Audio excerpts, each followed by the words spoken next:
Ta bilde, Monsen. All right, well, congratulations. How are you feeling after that performance? Uh, what can I say?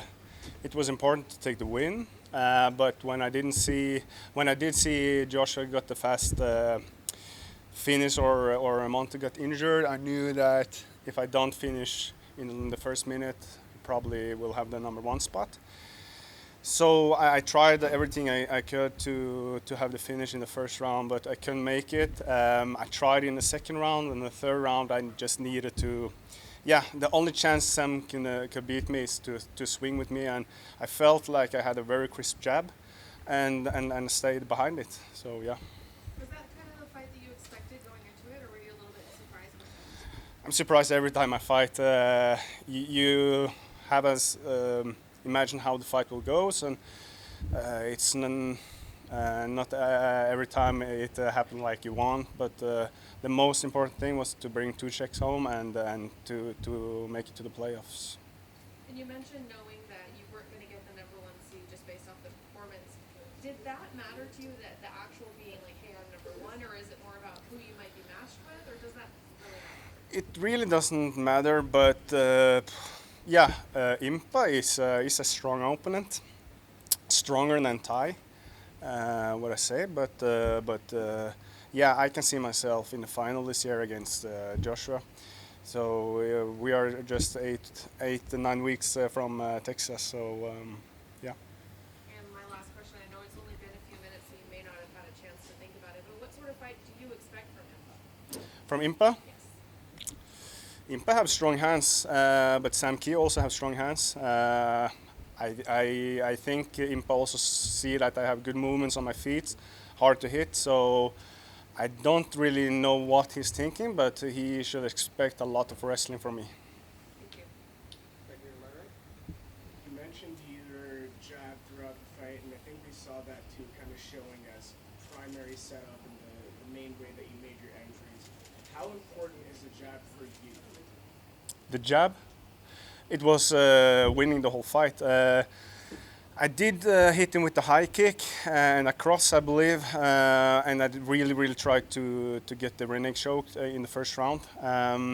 But then I see a lot of people was talking about the boxing of Samki, but it surprised me that I hit him so many times on the jab, and I think from last season I learned a lot from Sadi Bossi about the jab. I saw him stay behind it, and I was talking to my coach before the fight as well. Stay behind your jab. It's crisp, and that's what we do.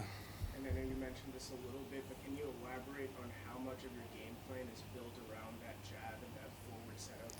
You know, my game plan or my fighting style is based on the wrestling.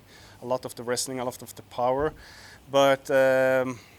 As I said, like it was good for me to not make it to the playoffs and the final last year, because you saw this in this fight that I had my jab, I had my movement in the stand up and striking.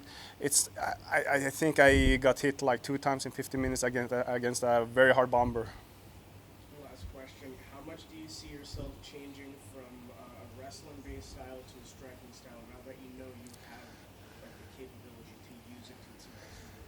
It's like you can never expect the fight to go how you want all the time, but I think you have to be good at every factor in the fight, and that's exactly what I felt today. Like I needed to trust more in my striking, and that's exactly what I did in this fight. Thank you. Congrats again. Thank you. Over here to my left and then back to the Obviously, you alluded to it, your wrestling is a big part of your game. I was curious, what about your wrestling and grappling do you feel is tricky for your opponents to figure out? We saw Sam kind of struggle getting out of the clinch. Can you repeat that question? Yeah, so obviously, you know, your wrestling is your big part of your game. And we saw Sam kind of struggle with your wrestling, with your grappling. What makes your style of wrestling and grappling so unique? I felt like in this fight, Sam only wanted to not get finished. I didn't feel like any pressure in the stand-ups. He only had some bombs he wanted to stand and bang, but that's very stupid of me to stand in the center to bang with a guy that's have 0 points and no chance to make to the playoffs. Make no sense. But I was impressed that he working on his defense on the rear neck choke. But it's like if you staying the whole fight not to get finished, it's not really a hard fight, but it's like it's a hard to finish a guy that don't want to fight back, you know, on that positions. And then obviously during the fight, towards that third round, obviously the crowd was kind of pegging you on to get the firefight. I think so. Sam, how do you kind of stay composed during those moments and just Stay composed is the difference between number 1 and number 10.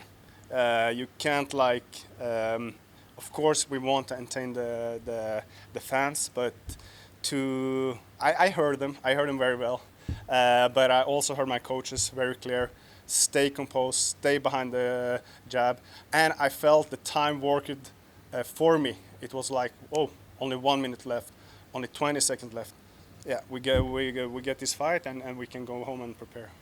the last one for me? Obviously, the training you receive at Orion MMA, guys like Anton, how does that kind of help you when it comes to fight week, knowing you have that support system for training coming into the fight? It's very important, but I'm going to change a lot for my next. Bring in some other guys, but I had a good camp, but I had some difficult in the camp. Had some infections in my feet. It's not a huge thing, but it taking some part of the preparation. But I guess it's same for every fighter. Every fighter I heard have some kind of problems. Thank you. Thank you. Congratulations on the win. At what age did you first start wrestling, and what drew you to want to wrestle?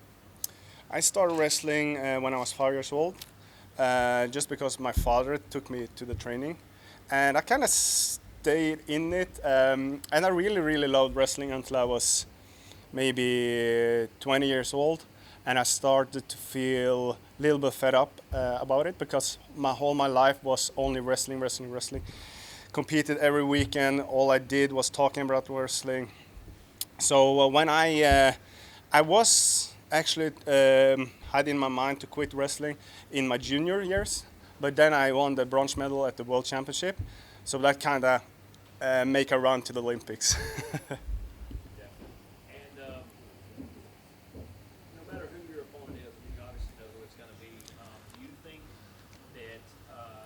he's going to have an answer for your wrestling, and if so, you've already formulated game plans on how to get around it? No, today I'm just going to enjoy this victory and take some couple of days off, and then I have to restart my mind, and then we have to prepare for Impa. But we take him very seriously. Thank you. Over here. Mark, congratulations on your victory. After a victory in the cage, who was the first person that you talked to afterwards? When I come backstage, Yes, sir. it's always my wife. I always call him my wife because I know she's very nervous. But this time we had the face-off, and we had the doctor and all that kind of stuff. So she was a little bit angry I didn't call directly after a fight. Indeed. You said all fighters deal with emotions leading into a fight. They deal with, little nagging injuries. Could you just elaborate a little bit more about, your mindset as you walked into the cage, just the things that you were dealing with, like, were you all the way there when you made Yeah, the it's walking to the cage is always the best part. It's always the best part. But fight day, it's pain in the ass because the emotions running up and down. But I can say after 16 professional fights, I have found a way to control it very well. But still, it's a day I don't really like. But when I enter the arena, I kind of getting calmed down, and when we walk to the cage, I'm only locked in mentally. And what do you have to say to those back home, not only just your wife, your kids, your friends and family that are back home watching? What do you have to say to them? I'm just, I really love the support, and I want to impress them and just be I'm got to travel, I got to live my dream, but I also have to be a part of them for a long time also. And all my teammates and coaches and every people that helps me getting better. But I think we also have a long way to go to finally make the champion Marthin Hamlet. And if you don't mind, do you mind saying it in your language? Ja, Please. remember we're in Norwegian now. Nei, jeg vil takke alle som er hjemme. Familie, venner og trenere og klubb. Jeg setter stor pris på det dere gjør, og at jeg får lov til å leve drømmen min. Så det setter jeg stor pris på. Thank you. Thank you. Right back over here. What does fighting in the PFL mean to you? It's to fight in PFL is kind of a dream for me because it's a major big promotion, professional promotion, and it's one of the best in the world. And to be here third season, we have to know that it's very, very difficult to stay in the PFL season format. It's only 10 guys every year, and they are very fast to change people in the format and in the standings. And so I'm very, very happy to be. I'm very, very happy to be in the light heavyweight division. Can you react to that? Wow! Shit!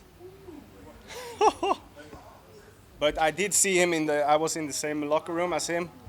He looks locked in. Yeah, he was very ready. So I'm not very surprised, but I think it was a hard matchup for Brandon.